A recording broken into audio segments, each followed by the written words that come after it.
Shalom, Reverendo. Olá, pessoal.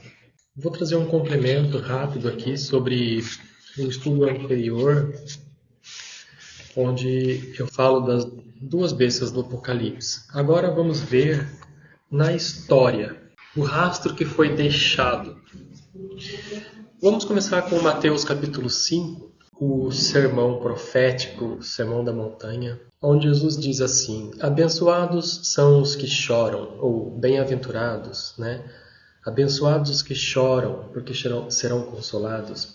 Abençoados os mansos, porque herdarão a terra. Abençoados os que têm fome e sede de justiça, porque eles serão saciados. Abençoados os misericordiosos, porque eles obterão misericórdia. Abençoados os puros de coração, porque eles verão a Deus.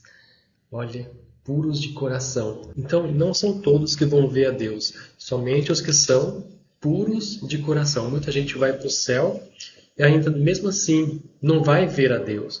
Somente vai ver a Deus, aqueles que são puros de coração. Então, Jesus fala aqui, bem-aventurado os puros de coração. Bem-aventurado, né? O abençoado seja os pacificadores. Abençoados sejam os perseguidos, os que foram perseguidos. Então, eles também são abençoados. Por quê? Porque deles é o reino dos céus. E nós vemos na história da igreja, na história da humanidade, onde os cristãos foram muito perseguidos. E até os dias de hoje ainda existe essa perseguição. Então, nós que somos perseguidos e os cristãos primitivos que foram perseguidos, o reino dos céus é nós. É o que a Bíblia diz aqui, né? Porque deles é o reino de Deus, é o reino dos céus. Abençoado será os que foram insultados e caluniados. Então, versículo 10 e versículo 11 nos traz duas chaves importantes aqui, que fala que esses perseguidos e esses que são insultados e caluniados por amor do Evangelho, ou por você ser cristão. Então, se nós pararmos para olhar na história, logo depois que o Messias morreu na cruz do Calvário, nós vimos que começou uma perseguição contra a igreja. E essa perseguição começou com Estevão. Lá no livro de Atos, né, nos diz, quando Estevão foi apedrejado, ali começou uma grande perseguição contra a igreja. Os próprios judeus começaram a perseguir a igreja. Então eles se espalharam pela face da terra. E depois que eles se espalharam pela face da terra, lá em Roma iniciou-se novamente uma nova perseguição contra a igreja. Com o imperador Nero, da dinastia de Júlio César, a conhecida como dinastia Júlio-Claudiana. Tem uma profecia, né, lá em Apocalipse, que fala assim para a igreja: e eis que passarás uma tribulação de 10 dias.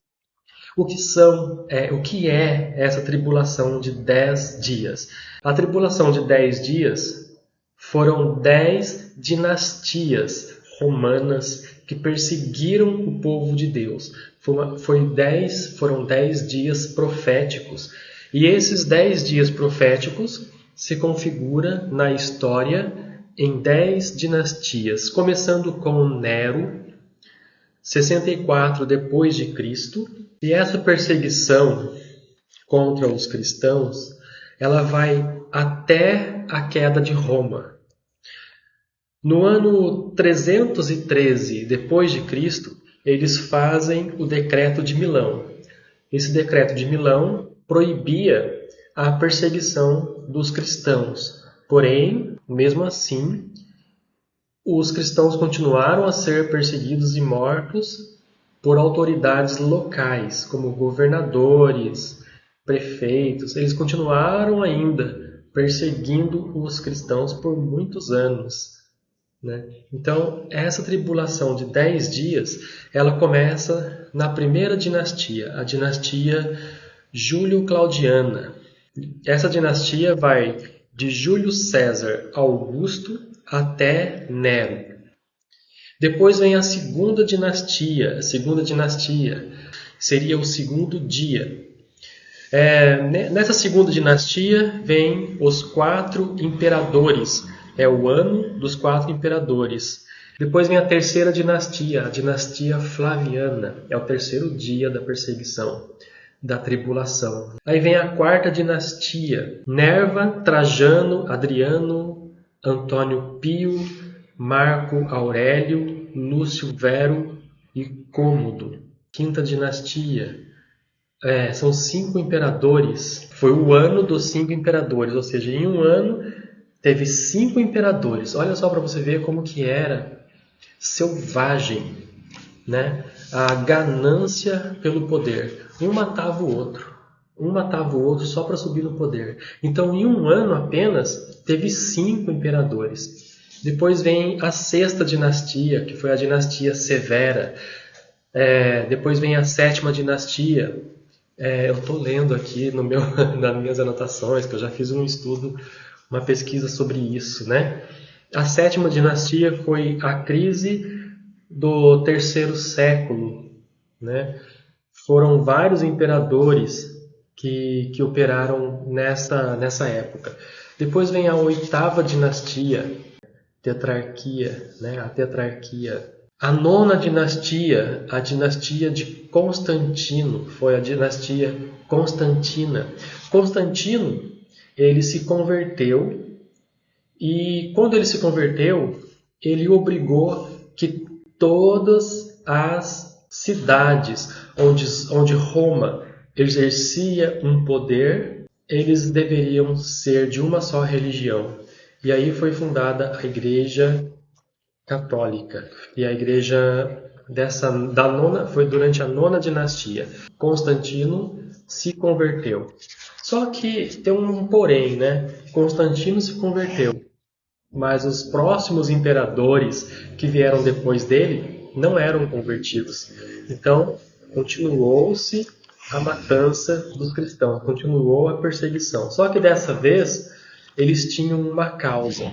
Não era mais a causa por ser cristão, mas agora, como eles estipularam uma igreja aos moldes de Roma, então as pessoas que não aceitavam seguir aquela igreja eram mortos. Então agora mudou a perseguição por não aceitarem as novas regras da igreja. E tem a 10ª dinastia, que foi a dinastia Valentiniana. Essa dinastia valentiniana foi onde começou a queda do Império Romano. Assim que acabou esses 10 dias proféticos que fala, né, que a igreja passaria uma tribulação de 10 dias. Assim que acabou essa tribulação de 10 dias, levantou-se a primeira besta, que é a besta que levanta do mar. E aí as dinastias romanas continuaram. Só que agora era estipulado um governo papal. A dinastia que veio depois da 10ª dinastia ainda teve dinastias. Foi a dinastia Teodosiana, depois foi a queda do Império Romano, veio o Império Bizantino, aí a dinastia Justiniana, e inclusive foi Justiniano que destruiu 2 povos. Zenão, ele fez um tratado com os ostrogodos para destruir os érulos. Depois Justiniano destruiu os ostrogodos e destruiu os vândalos. Então foram 3 reinos destruídos, conforme a profecia de Daniel, que fala que 3 chifres são arrancados quando um chifre crescia. Esse chifre que crescia era Roma. Então, quando o Império Romano começa a ter a queda do Império Romano, na dinastia valentiniana, que seria a tribulação dos 10 dias, o 10º dia da tribulação, já se levanta a primeira besta. Começou depois da queda do Império Romano. Que daí, na verdade, Roma agora começou a ser governada pelos papas. Depois vem a anarquia dos 20 anos, né, conhecida como anarquia dos 20 anos. Isso tudo está na história, né? Isso tudo que eu estou falando aqui para vocês, eu pesquisei na história, na história. Aí depois nós vemos a dinastia Nicéfora, a dinastia Amoriana, dinastia Macedônica. Assim que os vândalos, os érulos e os ostrogodos foram destruídos, e se nós formos fazer a conta certinho, 1798, que foi o ano em que França invadiu o Vaticano e levou o Papa preso, 1798 foi quando então encerrou o governo papal, que logo depois, em 1929, através do Tratado de Latrão, o Papa Pio XI, então volta a governar no Vaticano e volta ao governo papal, conforme a profecia que a Bíblia diz em que a besta iria se recuperar. Ela estava se recuperando. O general Berthier, da França, entrou em Roma e aboliu o governo papal. O Papa governou durante 1260 anos. Por quê? Porque 1798 menos 538, que é quando o primeiro império, aqueles povos foram destruídos, né? Que a profecia de Daniel fala que 3 reinos seriam destruídos e nasceria outro no lugar. Quando aconteceu isso? Os vândalos foram destruídos em 534 depois de Cristo. Os ostrogodos e depois os érulos. De 538, que é quando acabou o último reino foi arrancado. Quando os 3 reinos foram arrancados, é que Roma realmente se posicionou como soberana, né? Como domínio, como um governo que tinha poder militar, que eram os cavaleiros das cruzadas. Foi no ano 538 que foi o último povo a ser destruído, os 3 reinos que foram destruídos. Então, se nós subtrairmos esse ano, vai dar 1260 anos. E a profecia fala de 1260 dias. 1260 dias proféticos, que foram 1260 anos. Então, durante esse período, os cristãos primitivos sofreram, né? Conforme eu comecei a lendo aqui em Mateus 5, né, que fala do sermão profético, o sermão da montanha, bem-aventurados que choram, eles choraram. Bem-aventurados os mansos, porque eles foram mortos e não revidaram. Eles foram mansos sobre a terra, né? Bem-aventurados que têm fome e sede de justiça. Eles tinham fome e sede de justiça. Estavam sendo injustiçados. Bem-aventurados os misericordiosos. Bem-aventurados os puros de coração. Bem-aventurados os pacificadores. Bem-aventurados os perseguidos. Então, esse Sermão da Montanha descreve o cenário dos mártires cristãos. E também nos dias de hoje, né? Nós temos que ser assim. Temos que chorar, temos que ser mansos, temos que ter fome e sede de justiça, porque Deus é que vai descer e é Ele que faz a justiça. É Ele que guerreia por nós, é o Senhor que peleja por nós. Então, bem-aventurados puros de coração, bem-aventurados pacificadores, esse é o nosso papel. Bem-aventurados os perseguidos. Se alguém te persegue, saiba que você é bem-aventurado. E a Bíblia diz em Mateus 5 e 10 que deles é o reino dos céus. Quem é perseguido nessa terra já ganhou o reino dos céus, que a palavra de Deus diz assim: bem-aventurado, porque deles é o reino dos céus. Então, diante dessa palavra, é um estudo bem rápido, apenas com bases históricas, para nós localizarmos, né, dentro da história e para nós vermos o que realmente aconteceu. A tribulação de 10 dias. Né? O que foi a tribulação de 10 dias? Foram 10 dinastias. 10 dinastias do Império Romano. As 10 dinastias do Império Romano perseguiram e mataram cristãos. Depois, quando estava todo mundo morto, né, já tinham destruído todos os cristãos quase, tinham muitos poucos cristãos que ainda existiam da igreja primitiva. Aí levanta a primeira besta.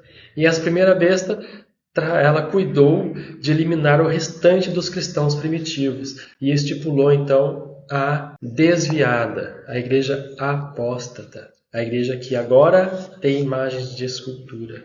Foi Roma que instituiu isso, né? Então a Bíblia é bem clara quando diz lá em Apocalipse 22:7: Eis que venho sem demora. Bem-aventurado aquele que guarda as palavras dessa profecia e as palavras das profecias deste livro. Apocalipse 22:7.